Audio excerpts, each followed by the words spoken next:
petit bout de sparadrap, le podcast qui répond aux questions des parents pour les aider à accompagner leurs enfants quand ils sont examinés, soignés ou hospitalisés. Bienvenue dans ce nouvel épisode sur la fratrie et le handicap. La fratrie est souvent décrite comme la première communauté de vie, un espace où s'apprennent le partage, les disputes, la complicité et l'entraide. Mais que se passe-t-il lorsque le handicap s'invite dans cette dynamique unique ? Pour le premier témoignage, nous sommes ravis d'accueillir Elsa, mère d'Oscar et de Léon. Je m'appelle Elsa, j'ai 36 ans, j'ai 2 enfants, Oscar et Léon, et je suis mariée avec Marc. Oscar va bientôt avoir 8 ans et Léon a 8 mois. Oscar, il est né très grand prématuré, il est né à 26 semaines et il est atteint d'une paralysie cérébrale. Donc il a toutes ses facultés cognitives qui sont intactes. En revanche, il est très entravé du point de vue moteur et il est non marchand, il s'assoit pas, il peut pas encore faire ses transferts seul. Quand est-ce que vous avez pris conscience du handicap d'Oscar ? L'annonce du handicap, en fait, ça se fait pas tout de suite.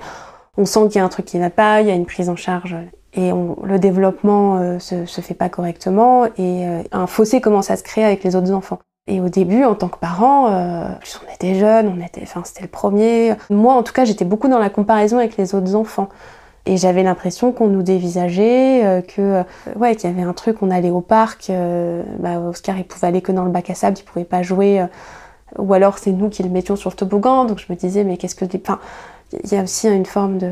On imagine le jugement des autres parents, qui en fait ne l'est sûrement pas. Hein. Enfin, c'est un processus, l'acceptation du handicap. Et au départ c'est très difficile, on tâtonne, ça prend du temps, mais plus on avance... Et plus c'est facile, et la confrontation aux autres est moins douloureuse. J'imagine que vous êtes posé un certain nombre de questions avant d'avoir comme projet un deuxième enfant. On s'est posé plein de questions. On s'est posé 1000 questions avant d'avoir Léon. On a attendu d'ailleurs assez longtemps avant d'avoir un projet de deuxième enfant parce que il fallait digérer cette naissance prématurée. On avait envie qu'ils aient un écart important pour pas qu'il y ait trop de comparaisons possibles. La nôtre et celle des autres, c'était important pour nous. Pendant toute la grossesse, on s'est demandé comment on allait faire. On appréhendait énormément en fait le fait d'avoir un enfant valide, on savait pas comment on allait faire, comment on allait gérer avec Oscar. Pendant la grossesse, Oscar il m'avait dit maman, je voudrais que le bébé naisse prématuré parce que tu sais sinon il va marcher et je serais trop jaloux, je pourrais pas le supporter. Donc on a dû travailler ça aussi avec Oscar, le fait qu'il puisse avoir un petit frère qui marche et qui n'ait pas de paralysie cérébrale. Et comment ça s'est passé la naissance de Léon ? Dans mon cas, j'ai eu la chance de connaître l'inverse de ce qui s'est passé pour Oscar et j'ai été très surprise, agréablement, mais voilà, me retrouver avec un bébé en chambre, c'était pour moi inimaginable auparavant et du coup ça fait du bien. Ça répare pas, c'est pas du tout un bébé médicament Léon. Mais ça fait beaucoup de bien. Là, il rampe et en fait, ça y est, il a dépassé Oscar en termes de développement moteur. Mais on est très heureux en fait pour lui. Et Oscar aussi, c'est ça qui est super attendrissant, c'est que dès qu'il fait un truc nouveau, il lui dit bravo Léon et il est sincère. Il a tout de suite très très bien accueilli son frère. Très très heureux d'avoir un partenaire. On a aménagé les moments où ils sont vraiment à deux, donc on met beaucoup Léon dans le lit d'Oscar. Comme ça, ils peuvent être allongés tous les deux. On lui met dans les bras quand il est dans son fauteuil, mais on tient Léon. Et ils ont des grands moments de complicité, donc ça, c'est très mignon. Et Oscar m'a dit la dernière fois qu'il était très heureux d'avoir un petit frère parce que ça lui permettait d'avoir de la compagnie. Et aussi parce qu'on le laissait plus tranquille. Et là-dessus, il a raison. Je pense qu'on le couvre moins. Avant, il était enfant unique et on était tout le temps sur lui. Donc en fait, je pense que ça nous permet aussi de le laisser grandir et on essaye de l'autonomiser en lui faisant faire ce qu'il peut faire le plus possible. Et Oscar, comment est-ce qu'il voit Léon ? Oscar se compare pas à Léon pour l'instant. Il y aura peut-être un sujet quand Léon marchera, parce que je pense que dans l'esprit d'Oscar, la marche, c'est le stade au-dessus. Le ramper, peut-être qu'il se rend pas encore trop compte. Est-ce que Oscar va bien vivre le fait que son frère se développe bien au niveau moteur ? Est-ce qu'Oscar va pas se reposer trop sur son frère ? Est-ce que ça va pas créer une situation de dépendance ? Oscar, il avait dit à son frère, oui Léon... je vais avoir besoin de toi quand je serai plus grand, parce que j'aurai vraiment besoin que tu sois à mes côtés pour m'aider. Ce à quoi je lui ai répondu que c'était super de pouvoir lui dire ça, mais que l'inverse était vrai aussi et que Léon aurait aussi besoin de lui. Ça, il faudra qu'on soit vraiment vigilant. C'est que Léon n'est pas l'aidant d'Oscar, c'est le frère d'Oscar. Les aidants, c'est nous. Il va aider au sens, du verbe aider, c'est sûr. En revanche, j'ai pas envie qu'il y ait un poids sur ses épaules. C'est plutôt ça. Et qu'il soit pas en charge d'Oscar. Je veux qu'il puisse être avec Oscar, à côté d'Oscar. Pour rebondir sur le lien entre Oscar et Léon et sur la manière dont ils interagissaient, il y a un truc, c'est qu'en fait, Oscar, il y a des choses qu'il peut pas faire pour s'occuper de Léon. Parce que du coup, on lui avait dit, tu seras grand frère, tu vas avoir plein de responsabilités, tu vas t'occuper de ton frère. Mais en fait, concrètement, il peut pas lui donner le biberon tout seul, il peut pas monter sur un tabouret pour aller lui changer la couche. Et donc, du coup, on a fait attention à ça.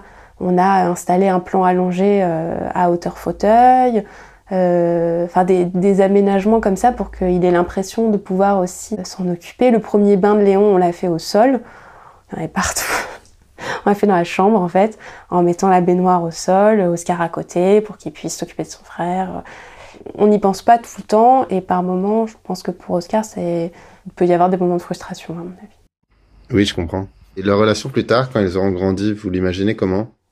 Ça va leur apporter beaucoup. Ils vont avoir une relation qui sera, je pense, assez atypique du fait du handicap d'Oscar. Je ne sais pas comment ils s'en saisiront, en fait. Ça, on ne peut pas le savoir. Mais ce que je sais, en revanche, c'est qu'ils ont beaucoup de chance tous les deux. Merci Elsa pour ce riche témoignage. Nous accueillons maintenant notre experte en santé. Bonjour Céline Roland. Bonjour.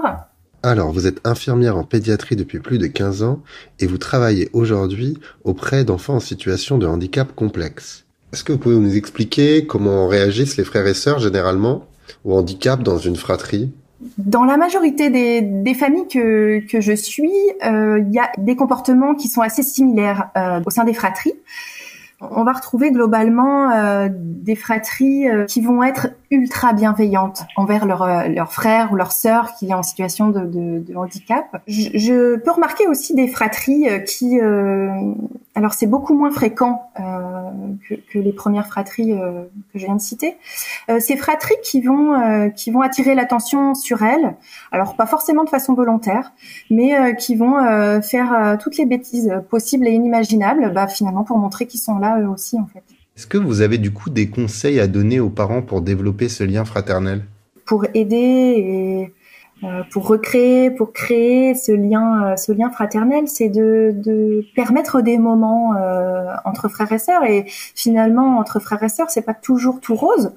Donc, il peut y avoir des embrouilles, il peut y avoir des comportements, dits normaux, parce que le petit frère qui est autiste, il faut surtout lui donner ce jouet-là. Et tant pis si c'est toi qui l'avais dans les mains. Vous voyez, c'est des petites choses qu'il faut un petit peu tempérer et avoir à l'œil. Les conflits entre frères et sœurs, c'est tout à fait normal et attendu. Maintenant, ce que je peux conseiller aux parents, c'est d'essayer de trouver des moments de temps en temps, pas forcément tous les jours, toutes les semaines, mais voilà, d'essayer de trouver des petites situations de complicité entre ses frères et sœurs et d'être finalement un petit peu le médiateur pour que le lien fraternel se construise en fait. Est-ce que vous avez des exemples pour les parents qui nous écoutent ? Ça peut être des petits temps où on est ensemble à écouter un conte, ou ça peut être des moments où les parents vont lire une histoire. Il y a par exemple le livre que je présente souvent, Anatole. C'est le petit Anatole qui promène sa casserole et en fait sa casserole, c'est son handicap. Et on va voir au fil de l'histoire que le petit Anatole, on va l'aider à vivre avec cette casserole pour que ça se passe du mieux possible et puis qu'il soit heureux en fait. Dans ce même registre, il y a beaucoup de petits livres qui sont très bien illustrés, qui sont pas très compliqués. Il y a un petit peu de tous les prix, qui peuvent être vraiment des bons médiateurs, des bonnes ressources. Merci. Est-ce que vous avez d'autres conseils pour les familles ? L'enfant en situation de handicap, il prend beaucoup de temps. C'est pas de sa faute, c'est comme ça. Il prend beaucoup de temps. Donc, il accapare finalement ses parents, les préoccupations, les craintes, les peurs, la peur de mort, toutes ces peurs-là, c'est très pesant. Et finalement, permettre à la fratrie d'avoir un temps privilégié avec un des parents, le temps que l'autre s'occupe de l'autre enfant, par exemple, c'est hyper important. C'est pas forcément tous les jours, mais l'enfant, il sait qu'il aura cette petite soupape-là pour profiter tout pleinement de son papa et de sa maman, de ses grands-parents, et il y a possibilité de contacter des structures et de demander un petit séjour de répit. Il faut pas culpabiliser. Là, par exemple, je suis en train d'essayer d'accompagner une famille pour qu'elle accepte un week-end de répit où on va bien prendre en soin son enfant en situation de handicap, pendant que toute la famille va pouvoir aller au zoo. Parce que cet enfant-là, il est sous oxygène, il est sous nutrition entérale. Enfin, c'est toujours très compliqué un déplacement familial. Et ben voilà. Et ça permet cette petite soupape et de se dire que on a le droit. Et en plus, on a le droit sans culpabiliser, parce que c'est important pour le reste de la fratrie en fait, d'avoir eux aussi de temps en temps, quand c'est possible, des petits moments privilégiés. Et si vous aviez pour finir un dernier message à transmettre aux parents, ça serait lequel ? Ce que je veux dire aux parents, c'est qu'il faut vraiment faire un travail sur cette culpabilité qu'ils portent. Alors, c'est un gros travail pour accepter l'aide. Et finalement, l'aide, c'est pas forcément 12 rendez-vous chez le psychologue dans le mois. C'est peut-être simplement prendre 5 minutes tous les soirs pour soi. Il faut pas oublier que ces enfants en situation de handicap, c'est des éponges émotionnelles, c'est-à-dire qu'ils vont vraiment ressentir tout ce contexte de stress familial, cette pression que les familles peuvent se mettre. Il n'y a pas de bons ou de mauvais parents, je crois que c'est vraiment ça qu'il faut se dire. On a des parents qui essayent de faire du mieux qu'ils peuvent au jour J. Peut-être que le lendemain, ce sera un petit peu plus facile. Peut-être que le jour-là, ça sera encore plus compliqué parce qu'ils ont mal dormi, parce que la nuit de l'enfant, c'était compliqué. Mais se dire dans 5 jours, je vais prendre 1 heure avec le grand qui n'est pas en situation de handicap et on va faire autre chose. On va penser à lui, on va prendre du bon temps. Et si la situation ne le permet pas, surtout de ne pas culpabiliser si on n'a pas le temps de le faire. On n'a pas le choix. Il faut être là pour l'enfant en situation de handicap, mais en tous les cas, c'est important de le dire à l'enfant, à la fratrie. Écoute, aujourd'hui, c'est compliqué avec ton frère, c'est compliqué avec ta sœur, parce que ci, parce que ça.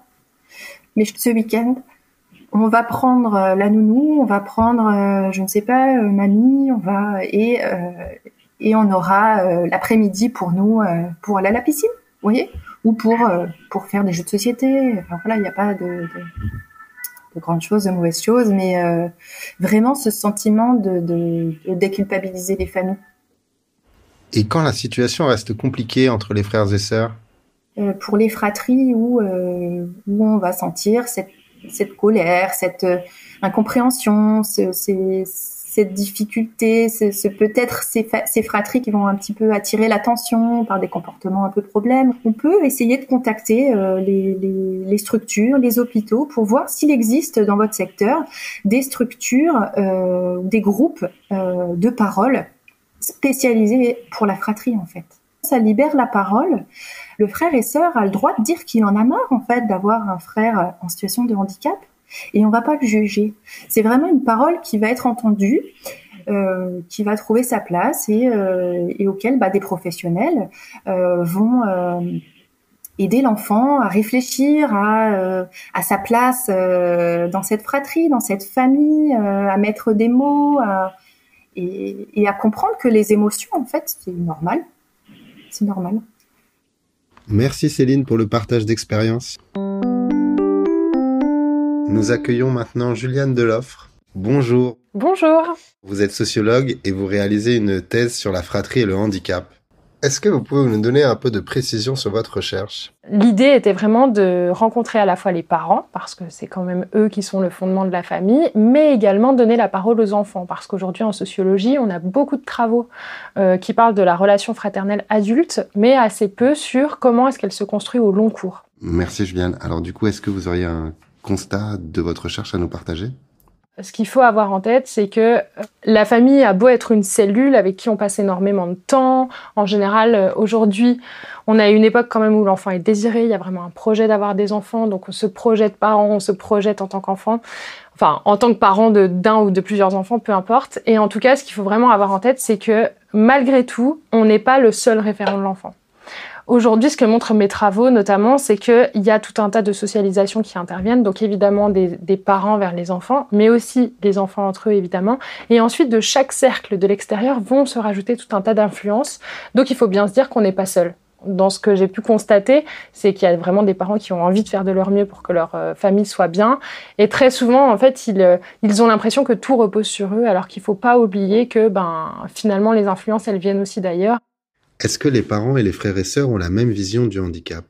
Du côté des parents, c'est quelque chose qui sort complètement de la norme. Personne ne s'attend au handicap, c'est complètement imprévu, c'est un choc. On le sait aujourd'hui, ça a été beaucoup montré en psychologie, mais en sociologie aussi, du fait que comme ça vient complètement casser les prévisions, en tout cas ce qu'imaginaient les parents, ça vient complètement remettre presque niveau zéro, en fait, tout ce qu'ils doivent reconstruire derrière. Il y a vraiment cette notion de réappréhender la situation pour en faire autre chose. C'est quelque chose qui n'est pas normal et qui vient complètement heurter leur représentation. Ils voient souvent dans le handicap plutôt une difficulté, une aide nécessaire, et vont avoir vraiment un focus là-dessus, alors que les enfants, à contrario, ils grandissent avec le handicap. Donc en fait, ça devient une certaine norme. Ils se rendent compte en grandissant que c'est pas la norme, parce que le handicap n'est pas partout, il n'y a pas que des personnes en situation de handicap autour d'eux, mais en tout cas, leur frère ou leur sœur est comme ça. Ils n'imaginent pas leur frère ou leur sœur autrement, puisque c'est un trait de leur personnalité, là où nous, en tant qu'adultes, on aurait peut-être tendance à imaginer qu'est-ce que ce serait sans le handicap. Voilà, donc ça, c'est vraiment une énorme différence sur l'appréhension du handicap au sein de la famille, avec les parents d'un côté et les enfants de l'autre. Merci Juliane de nous avoir partagé votre recherche et merci à vous pour votre écoute. Pour en savoir plus sur ce sujet, vous pouvez trouver dans la description de l'épisode des ressources complémentaires pour vous et vos enfants. Ce podcast est réalisé par l'association Sparadra. Il est produit grâce au soutien de Malakoff Humanis. Merci aux témoins et experts qui ont bien voulu participer. N'hésitez pas à vous abonner pour être informé de la sortie des prochains épisodes.